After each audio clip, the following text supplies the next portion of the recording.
Just me hitting the button until it works. Hello. My name is Mike Bennett. Go ahead. Yeah. What's your I'm Mike Bennett. I didn't know we were passing it off. I'm sorry. It's okay. I was just trying to be kind. I thought you were going to spiel. I thought you got a whole thing and then you... I do, but after you were done. Oh, okay. So I'm interrupting it? Do you want me to do and Mike? No. I just thought you were going to say more. Then pass it off to me. We should rehearse. I don't think we need to. We could have. Let's try it again. Hello. My name is Mike Bennett. And I'm Mike Bennett. And this is the first episode of Adult Conversations. Maybe our first adult conversation. In a long time. Well, yeah. Me trying to fit them in is not so easy anymore. This is true. So why are we doing this? I mean, I know why I'm doing it. So should I explain why I'm doing it? Yes. Because you are your own person. I'm looking for a way to catch up with you throughout the week because I feel like we're constantly on the go. And so you're making appointments with me. I'm basically scheduling you in between taking care of kids and working and life. So I'm penciling you in for this time slot every time we decide to film it once a week. So that's where we're at.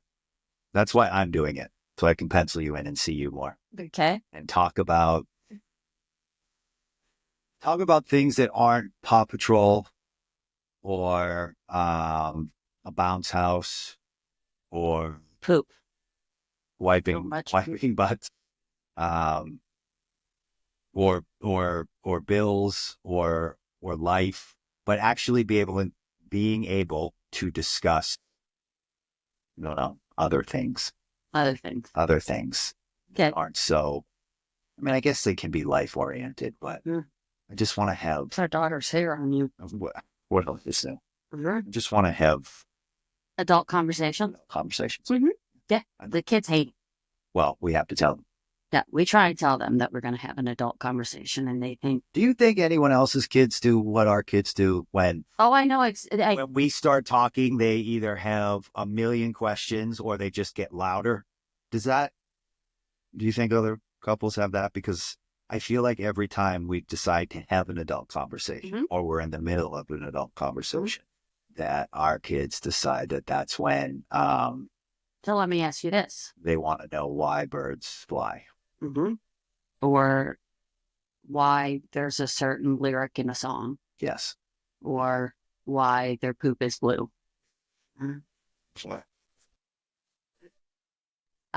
That's too much Lucky Charms. So I've talked about this with other parents. Put that on the label. And not about the blue poop. May cause blue poop.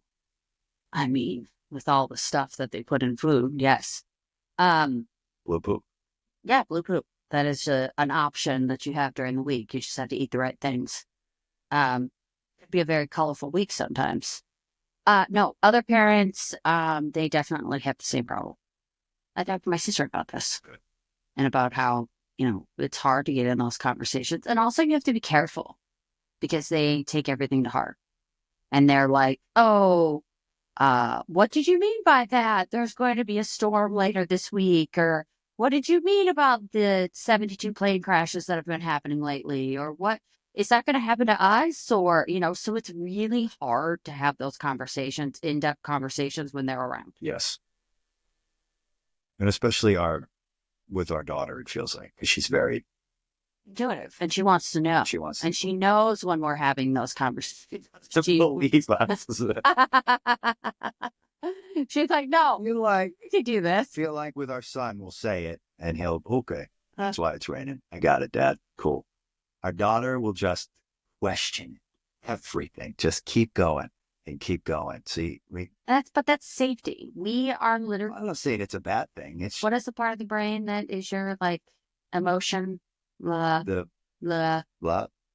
like that. Something with an L. Anyway, I'm going to look it up after. Please do. But we are literally that part of their brain for them. We are the regulation for that part of their brain because that part of the brain is not developed yet. So we have to be the developed part. We have to be the control on those emotions. Yeah. So why I'm doing it, because he's not going to ask me. Why are you doing it? I wasn't going to ask her. Sorry, I wasn't. I just wasn't. Lots of reasons. I feel like when the last couple of years, between health issues and then like jobs changing and where am I going to be and how are we going to do this and you being on the road so much, and that really being hard on our relationship, I feel like podcasts, books, social media posts, listening to books, audiobooks, or radio shows or TV or movies or whatever it is was our only real way that we were connecting at all. Like everything else, I feel like was very difficult. Like navigating the road and kids growing up and me not being on the road as much and us being separated for the first time on the road. I think the only time that I felt truly connected was when we were discussing Adult conversations. But I mean, we had adult conversations about work stuff and everything, but like, and some conversations about like my health and everything, but like, because the type of tumor I had was like, it puts you in fight or flight just constantly.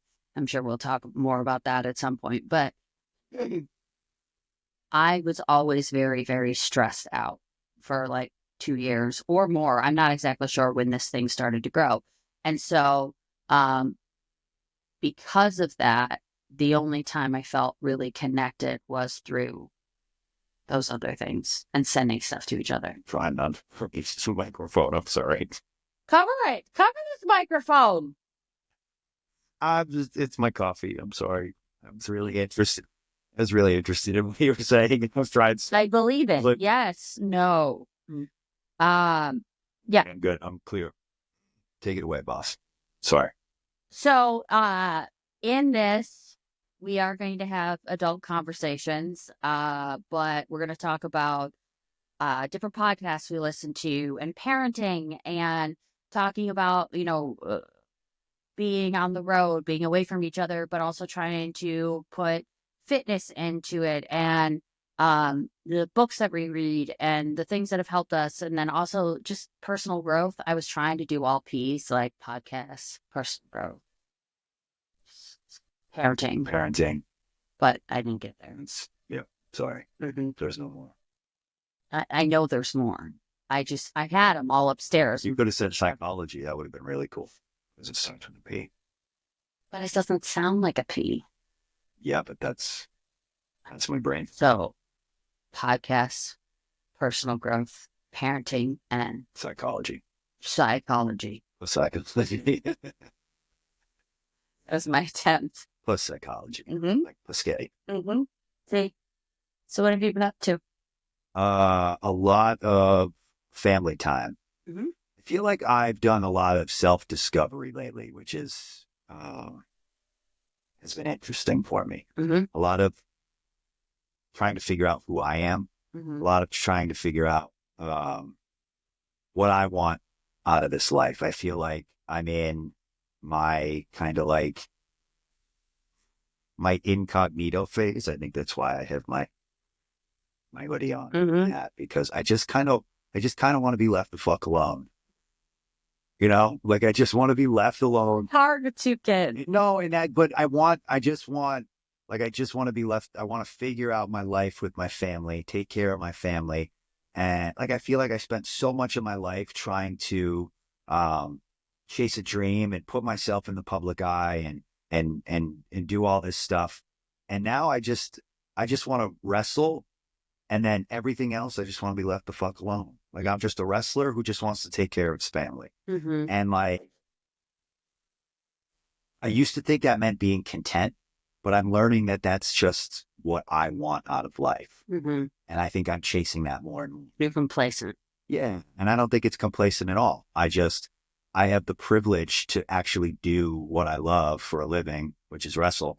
I want to do that and then just take care of my family. Like I don't need to chase the limelight. I don't need to chase the whatever it is people chase in wrestling. The only thing I want to chase is the wrestling Mm-hmm. and being there for my son and my daughter and my wife. And that's where I'm kind of at in my life right now. But I'm kind of like soul searching that. I'm figuring that out. Like, Mm-hmm. I think I'm saying like a lot, so I'm sorry, but It's okay. no, but But why do you think that is? Why do you think you have to soul search that? Yeah. because I don't think I ever gave myself I don't think I ever allowed myself to do it in the past. I think I spent a lot of my life like allowing people's judgment to affect which way I go Mm-hmm. and affect my decisions. And you said it to me once. You're like, you kind of take on the people that you're around. Mm-hmm. You're a chameleon. Yeah. And I don't like that. That's not who I want to be. I want to be myself and I want it to be authentic. So I really decided that I needed to take a step back, just from everything Mm-hmm. in my life, just and be by myself. That's why I say I just want to be left the fuck alone. Like, Mm-hmm. just want to take care of my family. And I just want to figure out who I am so then I can move forward with that. Mm-hmm. If that makes any sense. I feel like I'm rambling, but Not rambling. that's why I've been trying to discover. I feel like so many people go through that where there's like just this constant pull of different things. I mean, we experienced it all this past week and into this week because Harbor was home and he wasn't feeling well. And so we may have had a million other things to do.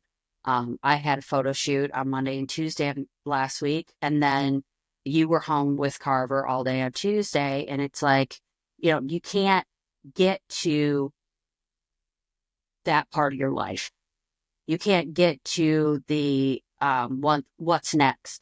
But at the same time, you're doing exactly what you're supposed to be doing. Mm-hmm. And so it's like this constant push pull of like, all right, I'm taking care of my son, and this is exactly where I'm supposed to be and exactly what I'm supposed to do. But I also want to figure out this other part.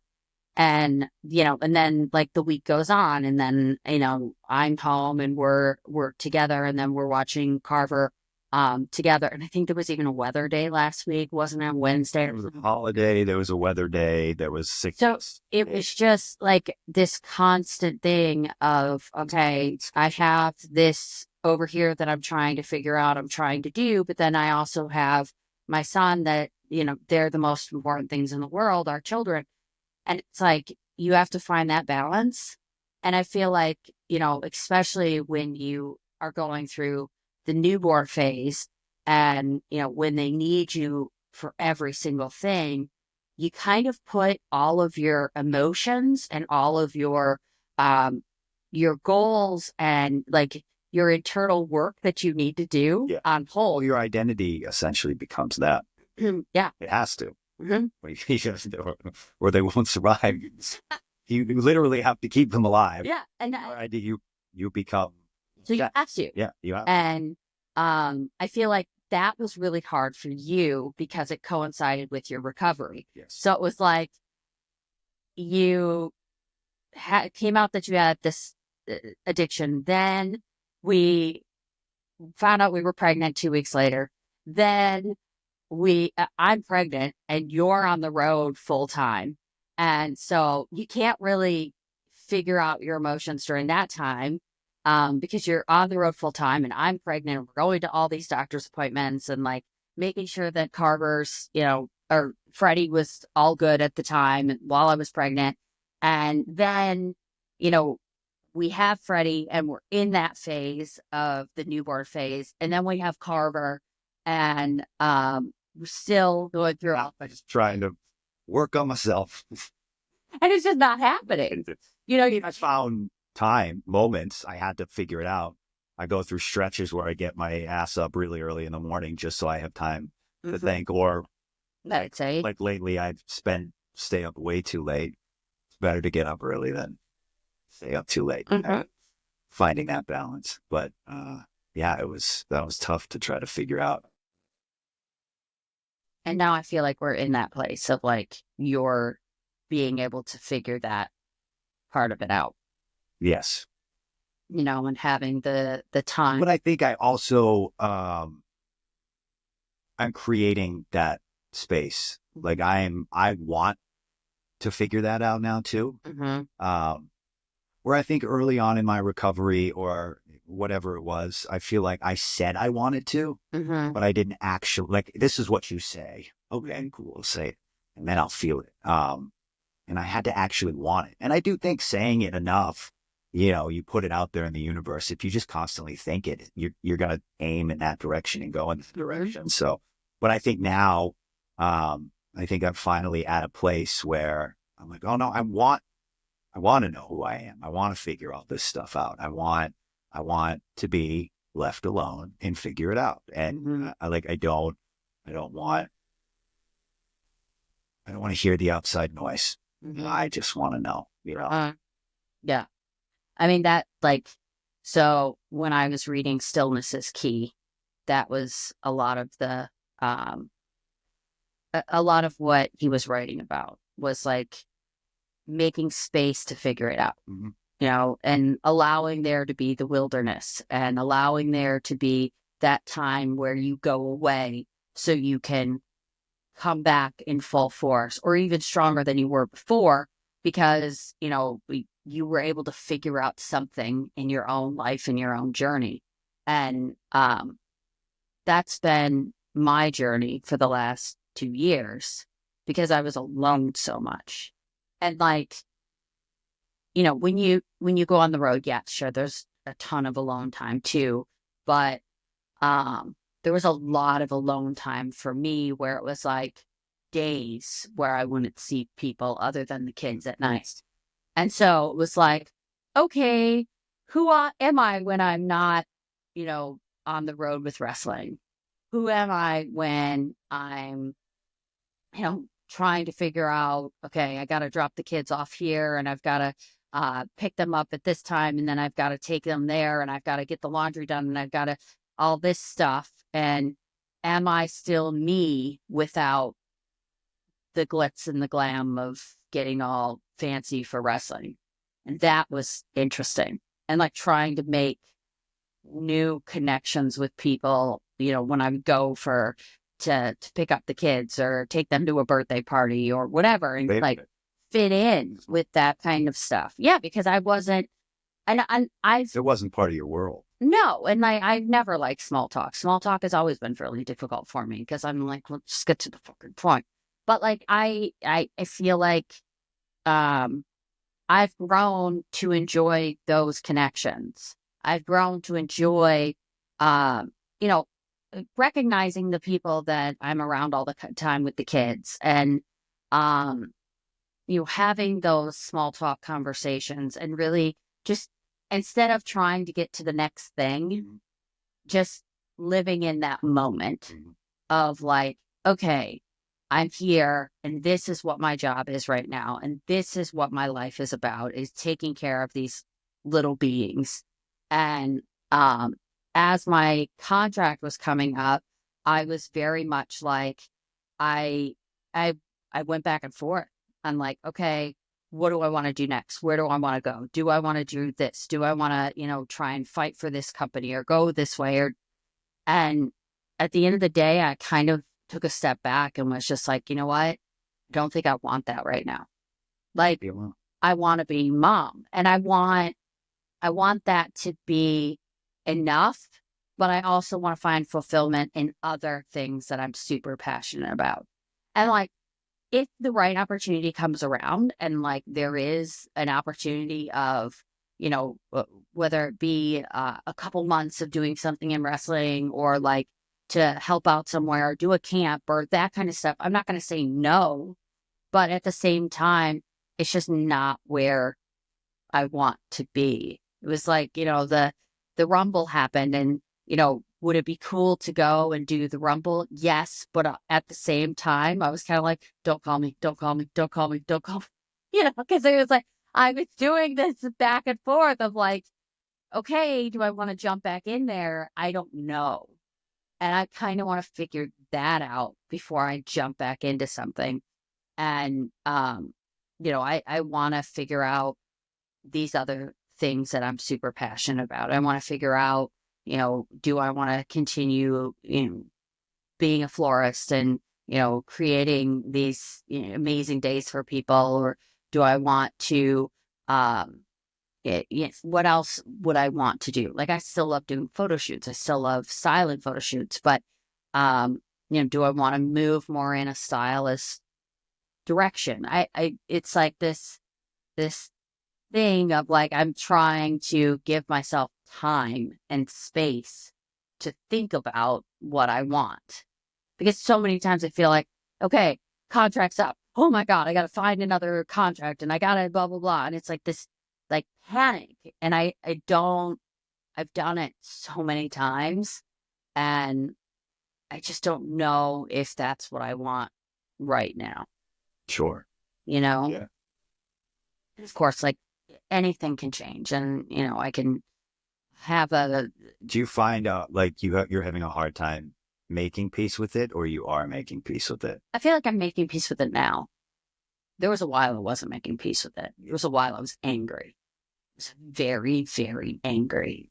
It was also making you very. Well, that's the thing, is I don't know which it was. Like, I don't know if like I would have coped better if it wasn't like, oh, you have a pheochromocytoma, which puts you in, and fine, I'll talk about it now. But so I had my thyroid removed 2 years ago now, 3 years. When did I have it? I think 2 years ago? 2 years ago. Um, and it was actually, it coincided with Freddie's palm game. oh yeah, and I That's did, why I was thinking about it when she yeah, went our little. yeah. And so I had my thyroid taken out, and they thought that, when I had my thyroid taken out, it would uh just make me feel better, like 100% better. And like they were gonna remove half of it, and so they did. And it was actually not a bad surgery at all. I was, up and about that night going to my daughter's dance. And I felt better for about 2 months. And then I started feeling worse again. And like at first it was just lethargic and tired and just not feeling right.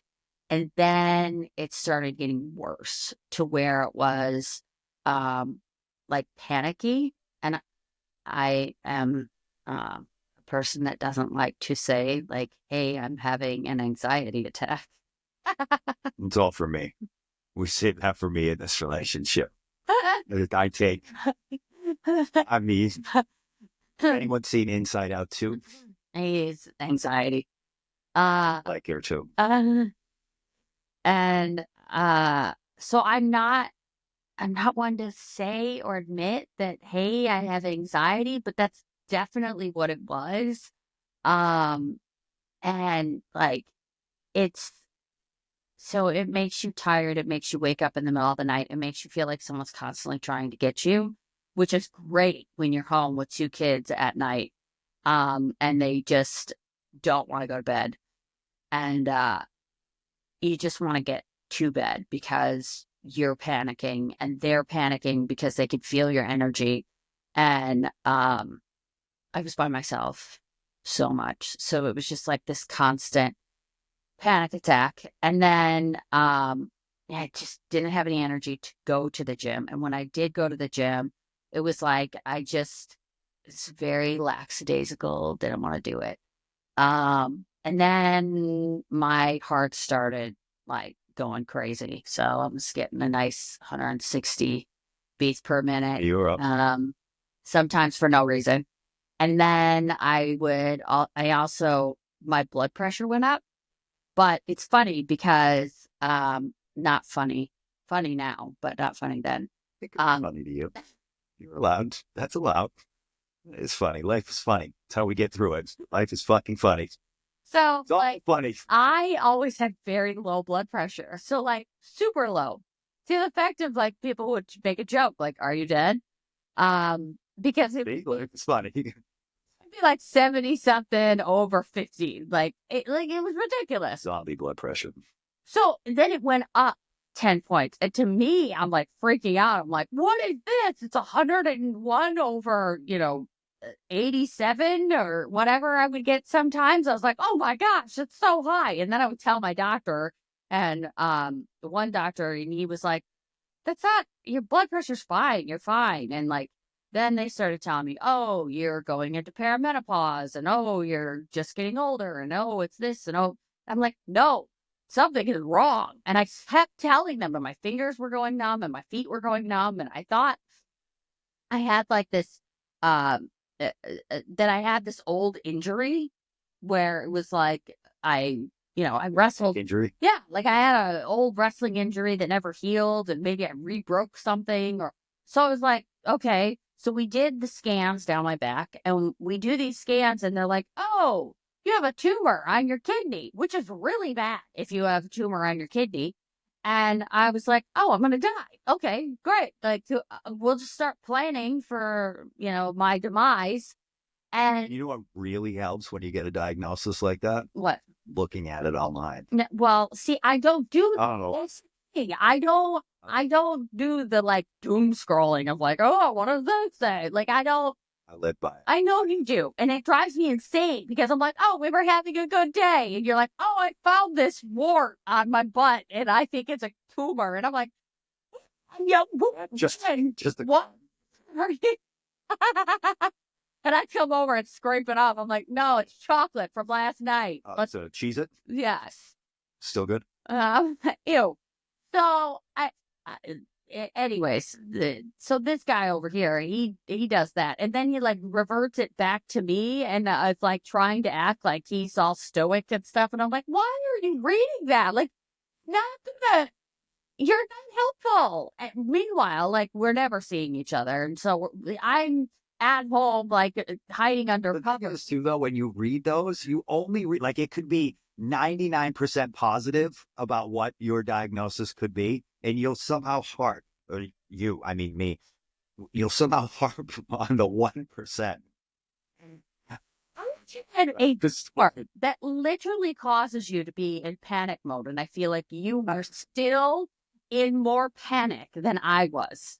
And I'm like, huh? So, Lies. no, so truth. But You see me at the hospital. yeah, is that you?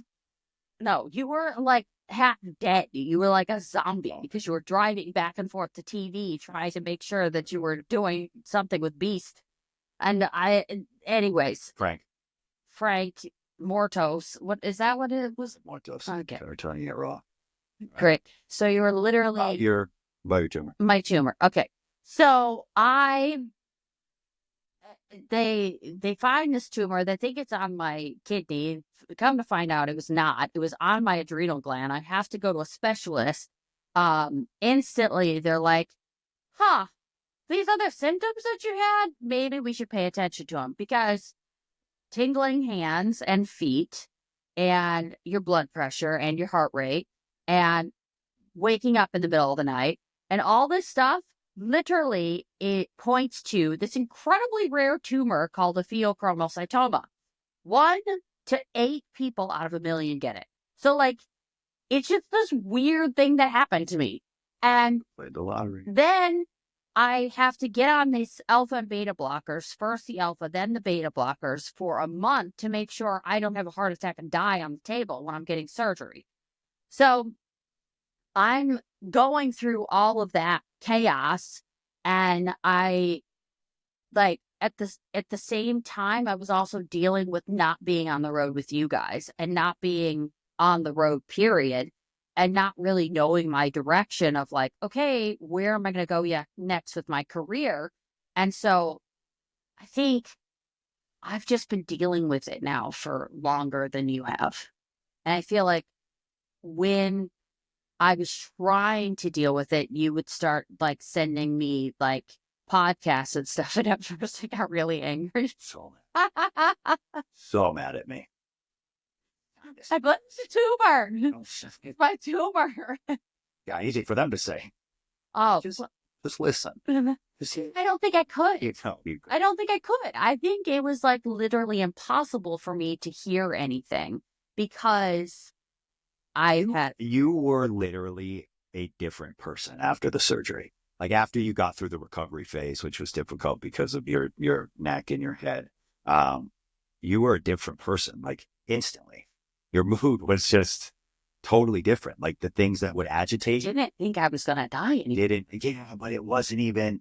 I could send you podcasts and you weren't going to kill me. It was nice. You could go, hey, I read this in this book, and you would go, yeah, they fucking said it. Yeah, they did, and you loved it. Yeah, I mean, after I got It's just through. crazy how that one thing can.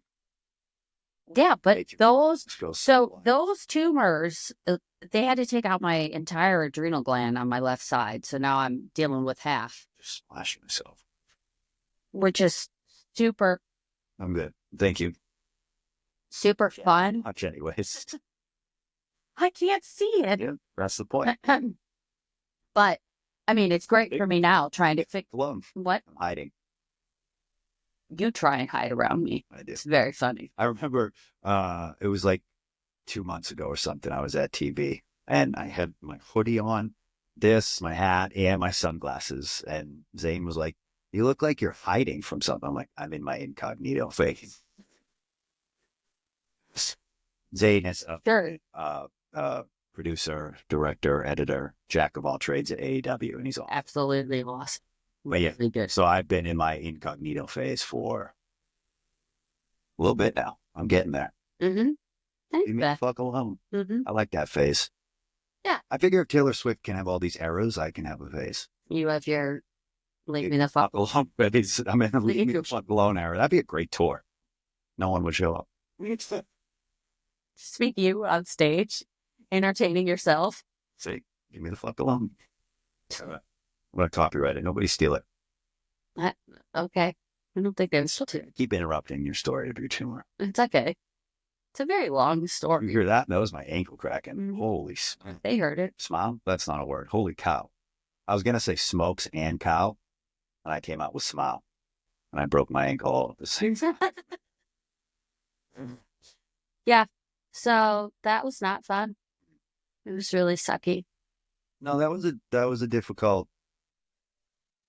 What was it? A year, 10 months to get through. I mean, I think it started about 2 months. I think all my issues started when Ring of Honor closed for a little bit. And I think I started noticing changes then. Yeah. Because I remember we went through a difficult time. What? That hit you hard. Oh, yeah. I'm still not recovered from it. It still makes me tear up. Like I think that's why it's so hard for me to take a step back, is because I went from having the women's division in Ring of Honor and like really being able to work with people and try and help and be super creative. And I had a great partner in Bobby Cruz, and to lose that, it was devastating. I still tear up. It's weird. I thought after the tumor was gone, it wouldn't affect me as much, but it still does. Still really hard. And so that's why we started Women's Wrestling Army. And that was great for a while. And then, we lost our funding. And I think it takes the wind out of your sails. Yes. It takes that. So I think it's hard for me to like compare anything to that, because those were some of the best times of my life, even though we were like in the pandemic and we're all wearing masks, and it's like, you're worried every time you go on the airplane if someone's coughing on you, and like it was just crazy.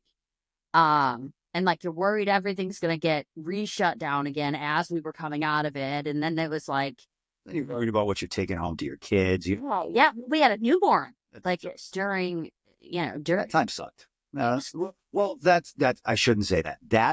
That the COVID era of Ring of Honor, I believe, in like maybe sooner, but in like 10, 15 years, people will look back and be like, wow, that was a really fucking cool era of Ring of Honor, because it was like different. you It know, was different. And I it mean, was so, everybody. so sport based and it Mhm, was just trying new shit. And, mhm. I think because at the time, like you have so much other stuff in wrestling was going on. So it just kind of fell to the wayside. Uh, Mhm. but like, I think we all put so much effort into it that I think when you, It was really cool seeing how innovative people can be yeah, when they have to be, yeah, and I feel that now with, trying to figure out what comes next is when you have to figure it out, yes. when you give yourself the space to figure it out, you, you do I feel like that's what try camp some did for me. things. What?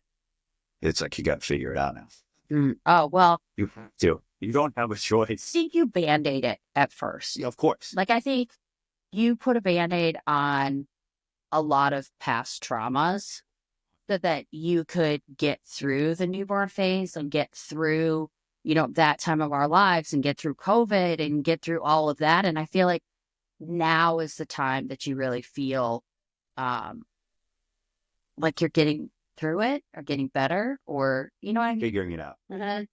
Yeah. Because I feel like, I first decided to be like, all right, I have a problem here more than just drugs. Like there's clearly something wrong with my brain.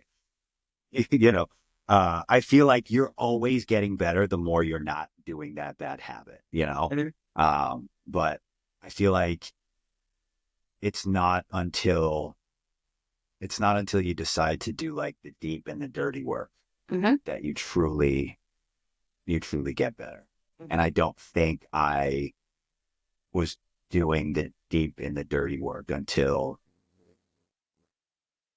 a year and a half ago. This wouldn't feel like I started like putting my toe in the shit, being Mhm. like, oh, I'm gonna have to swim around in this to figure out what the fuck's going on up there. All right, okay.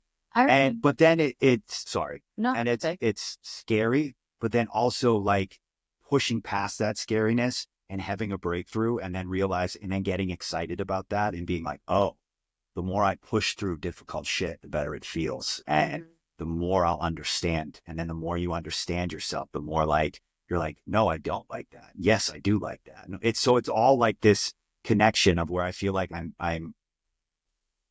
it's to me, it's so much more than a recovery from one substance.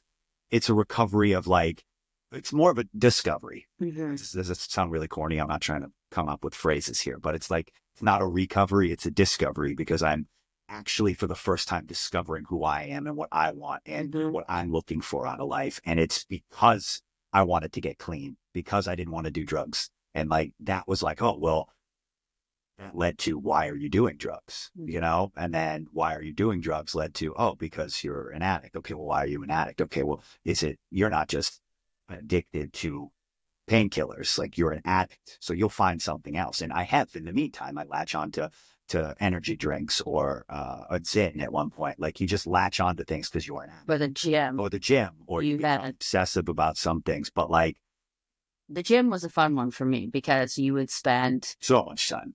like, so we live in a small town and there's not like, a ton of gyms around us. And um, because that was your addiction at the time and you wanted to do your gym your way, right after we had Freddie, and even before we had Freddie, you would drive 45 minutes to an hour to go to a gym, spend 2 to 2.5 hours at the gym, and then drive an hour back. And I'm just at home going, okay, so me and a newborn, cool. After you being on the road for an entire weekend, and I was just like trying Yeah, to you like really get through like postpartum depression and all of that stuff.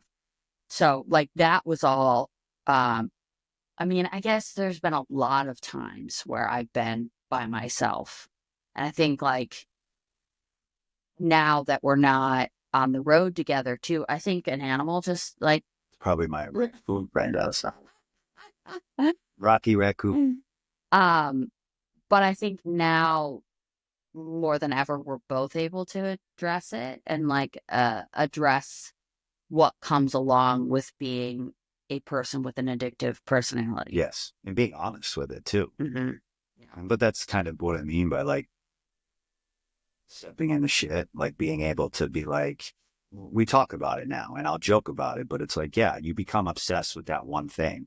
And like, and that's just because like we were saying, I wasn't really trying to figure out what my issue was. Mm-hmm. I was just kind of band-aiding everything. And I was Mm-hmm. like, all right, well, it was just the painkillers. It was just and then as you go through things, and like you said, like you become obsessed with something. So I became obsessed with going to this specific gym and getting this workout in and doing it this way every single day. And then the stepping in the shit part is realizing, oh, wow. Because I think as an addict, you think everyone else is wrong.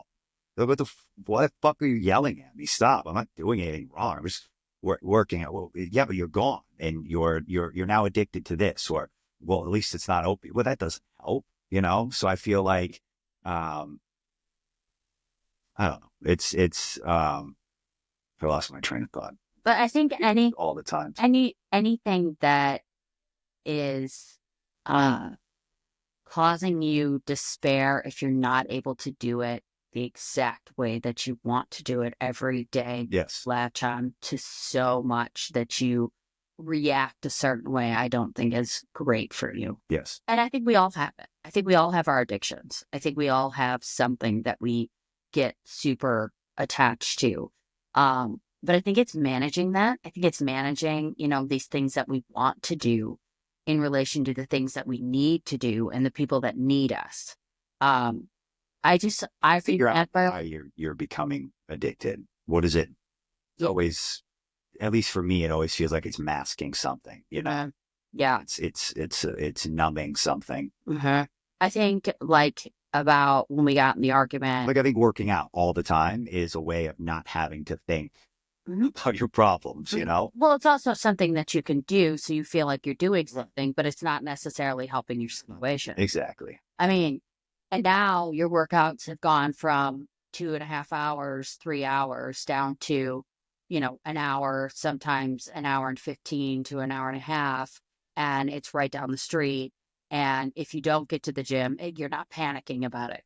Yeah. And it's also like, again, I'm not looking at things as a band-aid. I'm looking at it as like, this is just what I have to do now. So I have to, in order to spend more time with my kids or in order to be a better husband, have to, I have to manage this. It's not about me. You got to live for something Mhm. bigger than you. I think that's what I've been doing.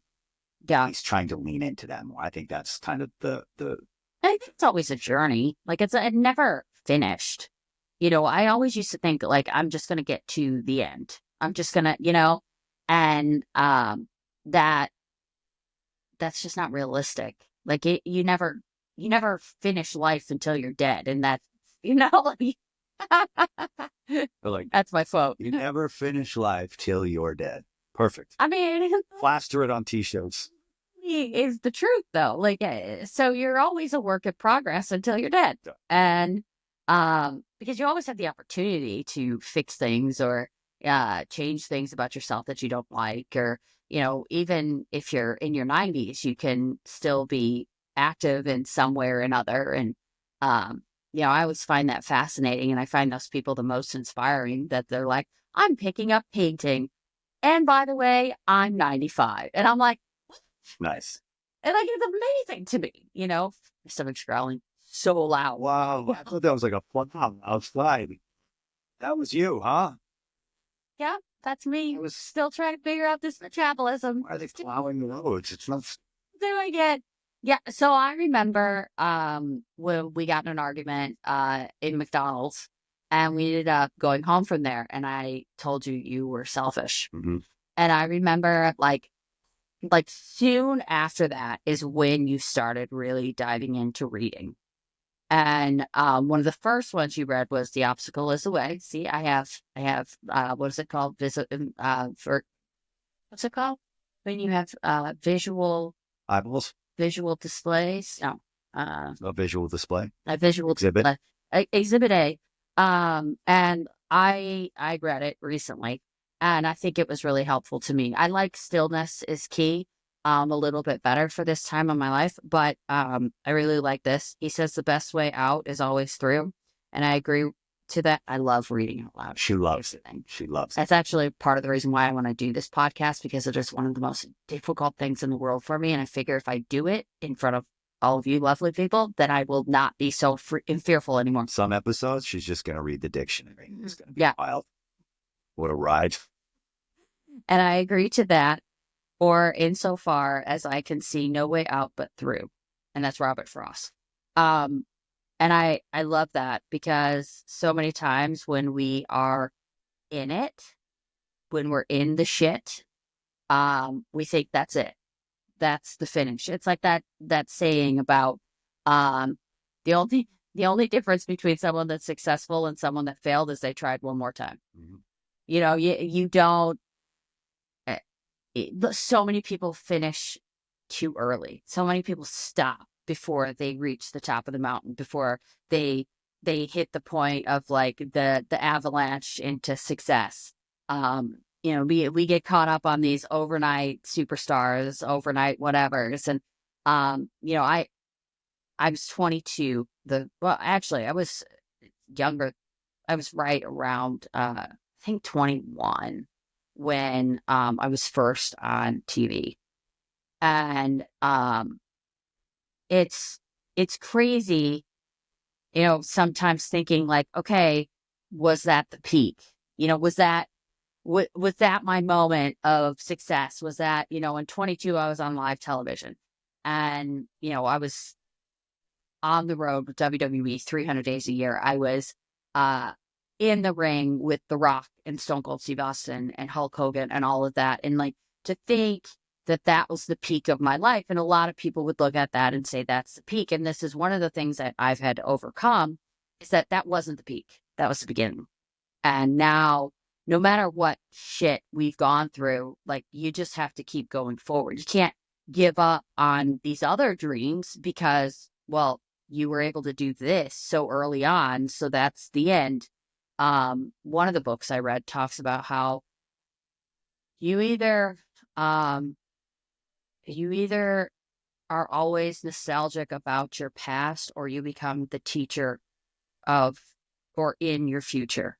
So you can either decide to just constantly live in the memory of your success and like pay homage and have like a shrine to that time in your life, or you can choose that that was great and yay me, but now I got to find my new talent.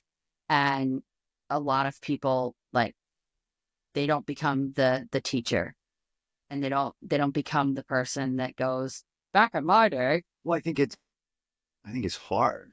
Sure. I think it's really, really difficult to like step back. Yeah. You know, I think that's painful. Yeah, I think it's hard to have those conversations with yourself. Mm-hmm. They suck. Mm-hmm. You know, it's like the conversations you have to yourself while you're alone. Like, there's always truth to what's being said to you. And like, you always can choose to push them aside or numb them, or you can choose to at least take something in from it. Mm-hmm. You know, like, I have very negative thoughts. It happens. But like, I can differentiate just intrusive thoughts from maybe there's some truth into this thought or this thing that I'm saying to myself. Mm-hmm. And am I willing to put another step in that direction? Mm-hmm. You know, or am I just going to let it stay there? Yeah. But I think that's fucking hard. It's hard to get like a wake up call like that and be like, all right, well, I got to figure this out. It's also, sometimes I think of it, and I think of certain things as my easy way out. Mm-hmm. It's what always worked. Mm-hmm. And so I want to go there. Me one time too. Oh, yeah. Daggers sometimes. Mm-hmm. Dude. Good. No. When someone truly loves you, they tell you what you need to hear, and then it's up to you how you want to react to them. You can either take it as it's someone who loves you, and this is what you're meant to hear, or you can say, this person is a piece of shit. Why did I marry them? They just say mean things. But when those things that are said progressively make you a better person, you start to realize, oh, they're telling me the things I don't want to hear. That's actually making me better. While the people that are just telling me the things I want to hear are keeping you in the same place. And pull. Because that's comfortable for them. And that's something like I think we deal with a lot is like, people want you to stay in the same place that you always are because it's comfortable for them. And you're never going to grow that way. And if anything, you might shrink to the size that they deem acceptable. Yeah. And yeah. But I think also when you're doing that work for yourself, there's this perspective too from people that you're being selfish. Mm-hmm. And I think because it's projection from people who don't want to do the work themselves because it is so fucking hard. I don't want to sound holier than thou because I still struggle with accepting these. But that's why we're doing this, right? Because we're still the adult conversations. We're still trying to grow and change and learn, and like that's why, like, for me, that's why I wanted to do this because we were making the time to have these conversations from what we learned, from what we read or saw during the week, or what we listened to, and I think it helps. Yes, and to me, I can relate to the fact of how fucking tough it is because it's still so tough, Well, here's a good one for you. Yeah. Okay. So that's the one I'm reading currently. I'm reading that. I'm reading Meditations as well, by Marcus Aurelius. So that's one you told me about. Listening to everything. Okay. Yeah, I know you're listening to everything. And so I love this book so much because I find so much solace in the fact that she was in her early 40s when she realized, oh shit, we need a change. And she didn't die. She didn't all of a sudden fall off the planet. She didn't go, oh my God, I'm never going to find success in anything else. And those were all thoughts I've had. Sure. Those were literally thoughts that would keep me up at night, especially when I had a tumor. Not at all. It wasn't. It was a tumor. But I love Mel Robbins because she's so similar to me of like, okay, it's time to figure it out. And yes, I've fucked up all this other stuff, but I at least have a future now that I don't have a tumor and I can figure this stuff out rather than giving up and being like, well, my life's over. I'm 42, going to be 43. And now everything sucks. Like, I still want to send you to the nursing home. I still want to have a life. But that's come and visit once a week. That like I heard over and over and over again growing up is like, oh, once you hit 30, it's over. Oh, and like, especially because I was from the modeling world where it was like, oh, 25-year-old. Like, it was insane. And I started modeling when I was 14 years old. So by the time I was 24, I had already been doing it for 10 years. By the time I got to WWE, I had already been going to auditions, working out, going on photo shoots. I had flown to Hawaii was my very first flight. Like, I had gone to audition after audition, to trying to get an agent, to doing all these things, driving everywhere to bikini competitions. By the time I was in WWE, I had 8 years of that. My mom would drive me back and forth to Chicago. And every time the agents would go, oh, you're too fat and too short. And I'm like, oh, at the time I weighed like 94 pounds. I was so skinny, but it didn't matter. Like, so I think about, how much effort I put into becoming successful at 22. And now I just want everything to happen. What? I spent, 20 years of professional wrestling. Everything should be hunky dory, but now I'm starting something new. So like those 20 years was great, really great education, but like I'm still starting something new. So it's not going to happen overnight. Like, I'm not going to become the world's greatest florist in 5 minutes. Like, it's just not going to happen. Okay. Anyways, this is one I wanted to read to you. Here's my favorite thing. I'm reading again. Too often in life, when you're in a dilemma, you choose to inflict the pain on yourself instead of making the decision that you know is right for you, but it's going to be painful for other people to accept. It's a tough one for you. Read it again. Say it again. Too often in life, when you're in a dilemma, you choose to inflict pain on yourself instead of making a decision that you know to be right for you, but is going to be painful for other people to accept. Oh, yeah. Yeah. That sums me out pretty good. Mm-hmm. Yeah. Yeah. Are we still recording? Okay, good. I got a text message, so I didn't know. Yeah. You don't want to hurt other people. No, I struggle. So I read this in one book, probably one that you sent me, about you. Everybody talks about wanting peace. It's my stomach again. What? That convinced it was a plow dropping. But whose peace is it? Yes, keep the peace, but keep your own peace, not other people's peace. You have to take care of you.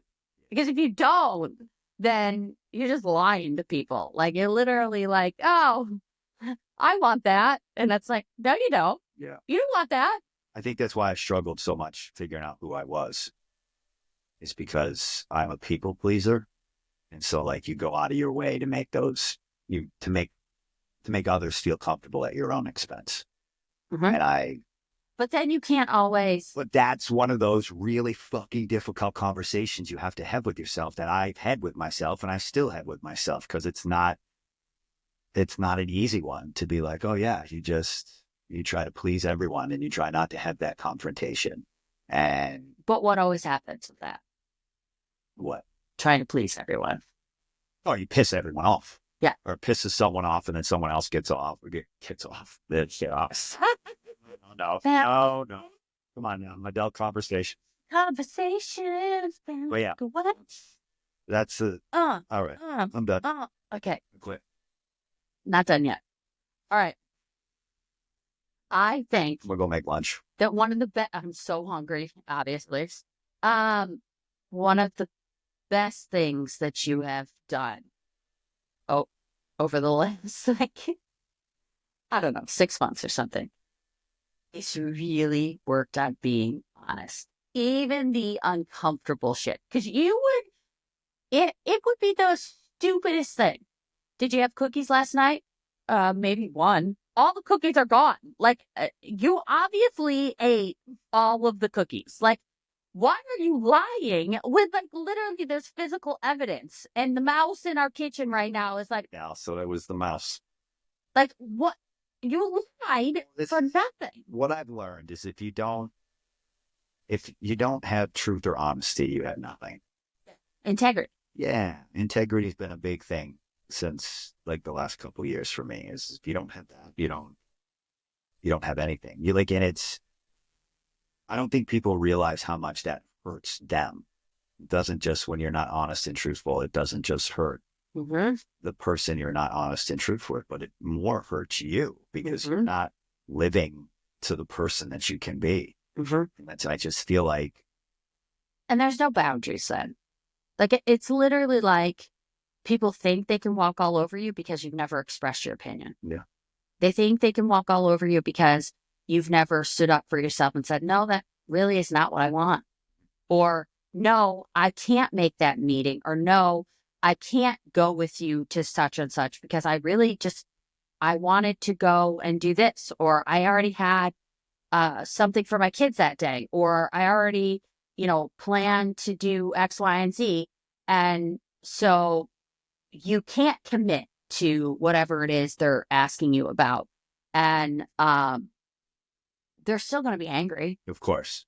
And that was one of the things that I loved about this chapter in Mel Robbins' book, was because she talks about that, how she had two things in a weekend. She was going to go to her friend's thing, and then she was also going to go see her grandparents. And she went to both. She got up early. She did everything she was supposed to do. She got to her friends. She spent the time with her friend. They had that, sleepover or whatever. And then she gets up the next day, and she gets up early so she can get back in time to see her grandparents. And she's hungover and she's, exhausted, but she's still going to do these things. And she does them. But at the same time, the friend's like, ugh, I can't believe she left early. And the parents are like, and the grandparents are like, well, it was really sad you weren't here last night. And it's like, but I got to take care of me too and my needs and what's going to make me happy. Like, I can't split myself in two. And this is a big thing. Like, if you are a parent, you're constantly doing this of like, I need to be here, but I also need a job and I got to clean the house, but I got to make it to so-and-so's Got to look at thing. my phone for this, but I don't want to be on my phone so much. And I don't want Kids. yeah, they're looking at me and like, yeah, it's finding that balance. I don't think you ever find the balance. Always failing at something. I just think that's why, though, it's so important to be true to yourself. Mm-hmm. Because at the end of the day, you're always going to piss somebody off. But if you can live true to yourself and be like, all right, well, no, I couldn't take that meeting because my priorities are making sure I made it to this soccer game. Mm-hmm. Like, okay, but someone said it the other day, and I can't, like, who do you want to be?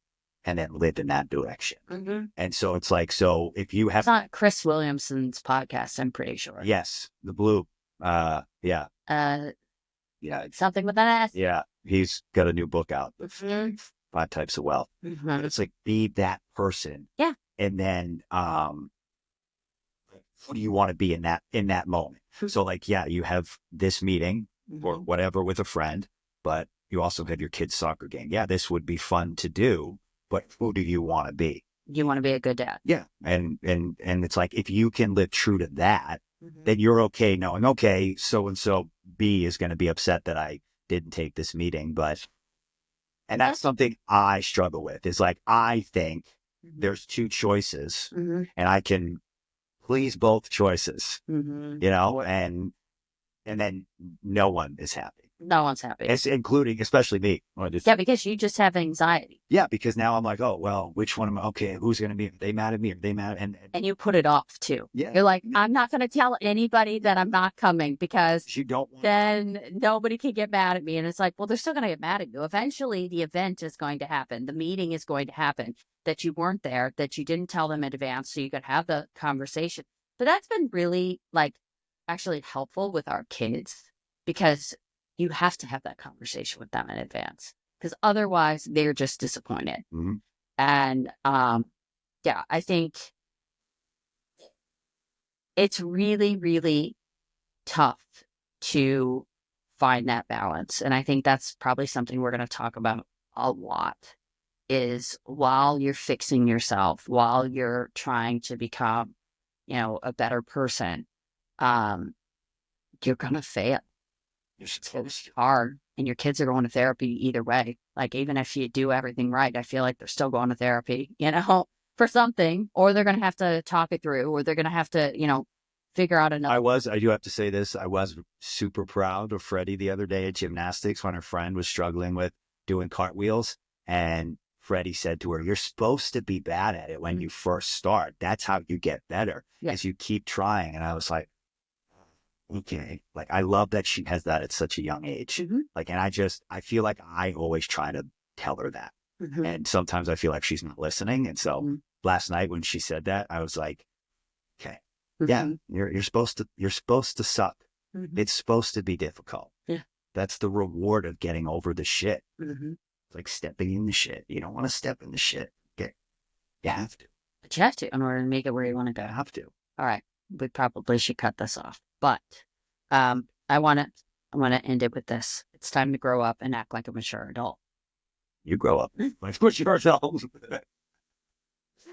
I think that's what we're trying to figure out. I feel like that's how do you set phase of our life. Yeah. Collectively, we're in the grow up as an adult phase. Yeah. I'm in the leave me the fuck alone phase, but you don't have to leave me the fuck alone. Oh, thanks. I actually prefer if you did. I know what you would prefer. Yes. Peace, friends.